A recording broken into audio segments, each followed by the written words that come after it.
This week on Now Here with Chris and Kell. This place is butt ugly, isn't it, Kelly? Hideous.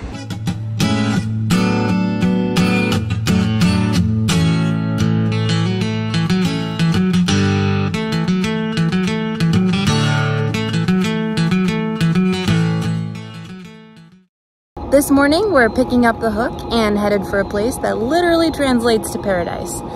Pretty excited to see it. Yeah, the battery's showing 11 volts for some reason. How many volts should it be showing? 12?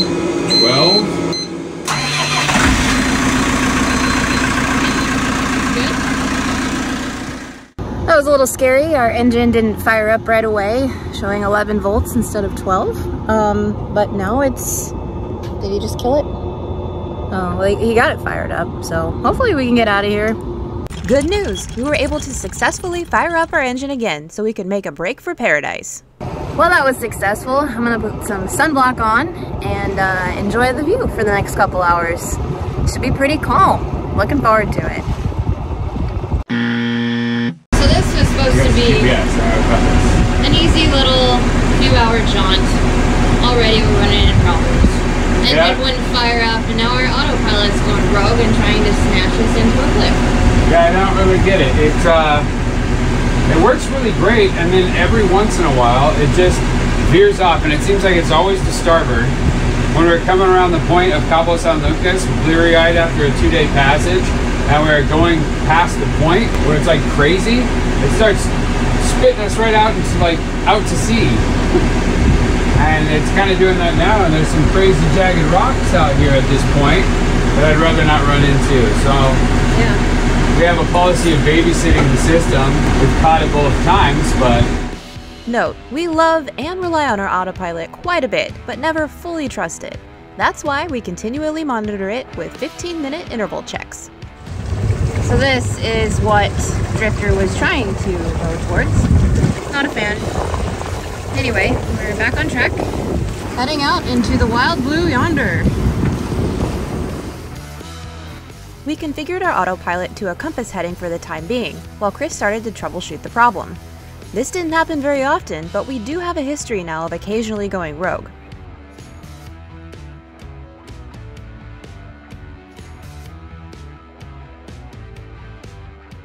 Real boat life update. So Chris is trying to get some answers. We've had some problems with our autopilot in the past. The guy who made it lives in New Zealand, so completely different time zone. It's probably not a good time for him right now. Hopefully we can get this figured out, because that was a little scary. We just sort of went rogue and tried to attack some rocks this morning. No bueno. With all of our attention now focused on our course, we noticed a few more things than usual. The sea was teeming with rays that we kept mistaking for floating rubbish. It's like cardboard! We are now approaching Paradise, Paraiso. The waters were a little choppy on our approach, and this was a tight space to be. Really only room for 1 or 2 boats. Fortunately, we were the only boat, but still a little nervous to tuck in here and be so exposed to the incoming swell. We could very well be entering into a washing machine for all we know. We can see the anchor spots from here. It's right in front of the house on the beach, and there's this big old swell coming in. So I'm not super hopeful that this is going to be a great place to hang out for a couple of days. Might be that we can just drop an anchor and go explore with our paddle boards for a little while, and then take off again, or I don't know, let's go in and see what's going on and make a decision from there. Okay, sounds good. So far, our entry was smoother than we had thought, and the views did not disappoint. Our first impressions of Paradise were very positive, and we were excited to explore this remote anchorage with the limited time we had anticipated. One of our big draws to this place was the caves, and we had heard there were multiple caves that were easily accessible by paddleboard. Lucky us, we have a couple of those. We found a spot, and we're the only ones here, which is awesome because it's super tiny and tight. All right, we're gonna drop the hook now.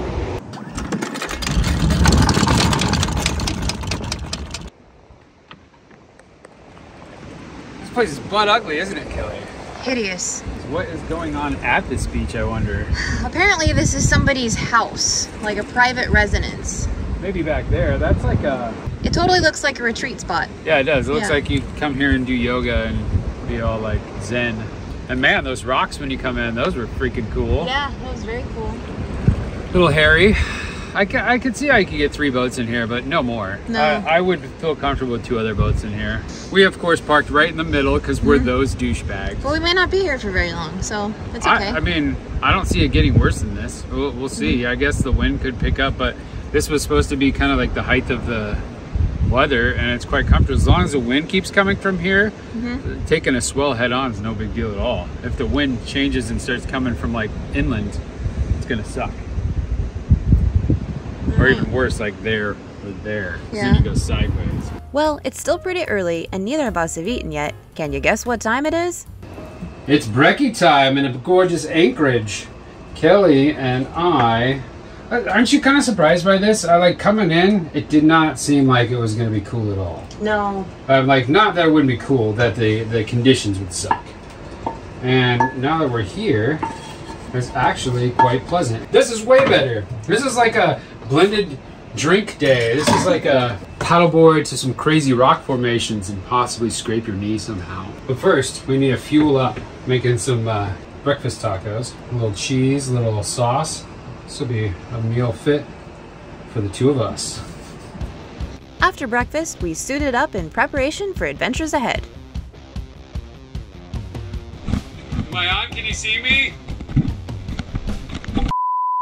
We're about to go paddleboarding. I got this to take my phone along, and we're gonna bring the GoPros this time because last time we didn't. But this place is way cooler and it's a must. Also, I bought some things and had my parents bring them down that make me infinitely cooler. Water shoes.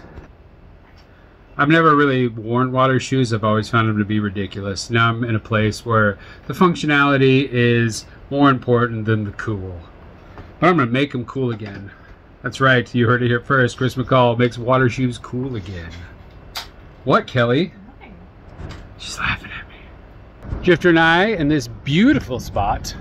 Great weather, couldn't ask for better. So glad we stopped here. This is gonna be a fun little adventure. We're gonna paddleboard. Kelly's gonna meet us here in a second. I got my water shoes on, and we're just checking stuff out. Forgot a frozen drink, but that's all right. I'll have it when I get back. We immediately took off towards the island. This was our first stop because we knew for certain where the cave was based on the guidebooks. I can't tell you exactly how far it was, but it seemed like a healthy distance between Drifter and here. This is where the cave in question is located.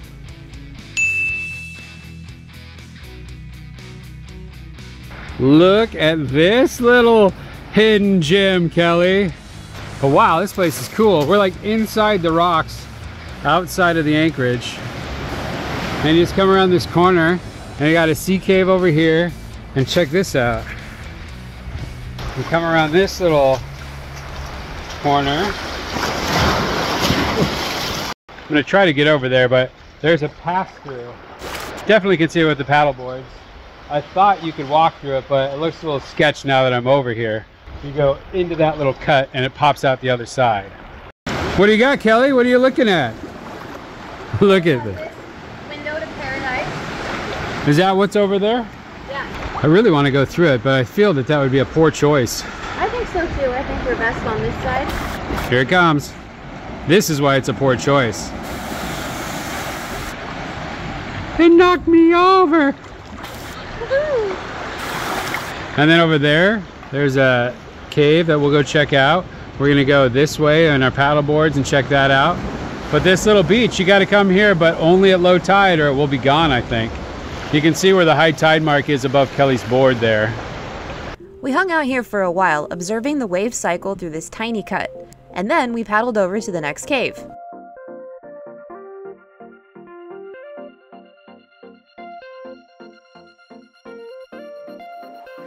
All right, there's a point in this cave where you can see all the way through. You can see sunlight on the other side.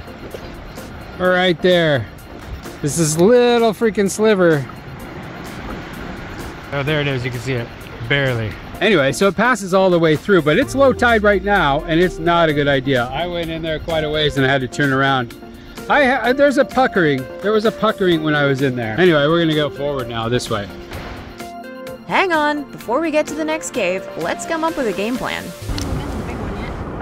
Well, there's a couple more. There's one right there that we probably won't go to, but there's also one right there that we will go to on our way back, and one obviously that we saw when we were coming in. Anyway, let's head over there and check it out.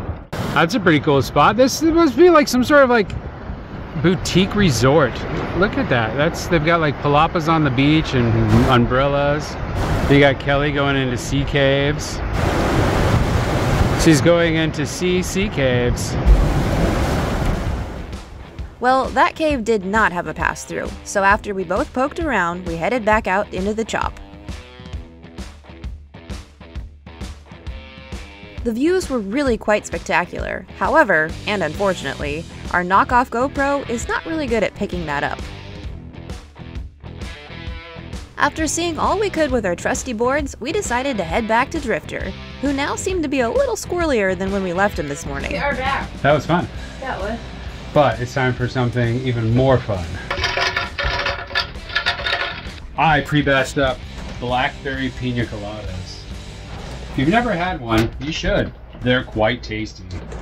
This has got rum, blackberry like juice. I just basically got a bag of blackberries and I smashed all the blackberries up and then strained out the seeds, because that can get annoying in a drink.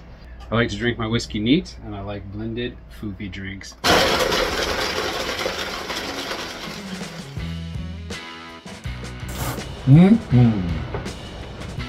Later that evening, we enjoyed a delicious pork belly and cabbage creation by Chris, and then spent the rest of the night trying to ignore the incoming rollies that we had been dreading. The next morning was absolutely gorgeous. The natural beauty of Paraiso was really living up to its name. Definitely paradise.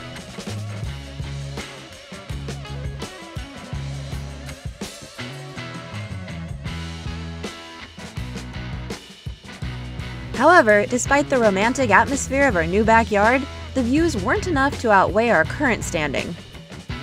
Good morning. Did not sleep well. It's very rolly here. It's nice waking up to this beautiful atmosphere, but running on day 2 of little to no sleep, and we're either gonna have to set a stern anchor or we're gonna bug out of here and head to the next place and hope it's a little better, because this is this is a little rough. Just going kind of back and forth all night, dishes clanking. Had a lot of fun yesterday on the boards, but I'm really tempted to just pack it up and get out of here and keep moving. Anyway, on to the next. Tune in next week to see where we wind up. But in the meantime, keep watching for this week's blooper reel, sponsored by our patrons.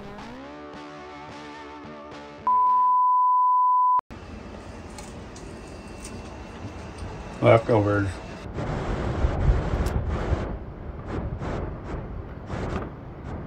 There she is, messing with her GoPro. Here comes the sneaker, right at our genitalia. Foo-foo blended drinks. Oh, the inverter's not on.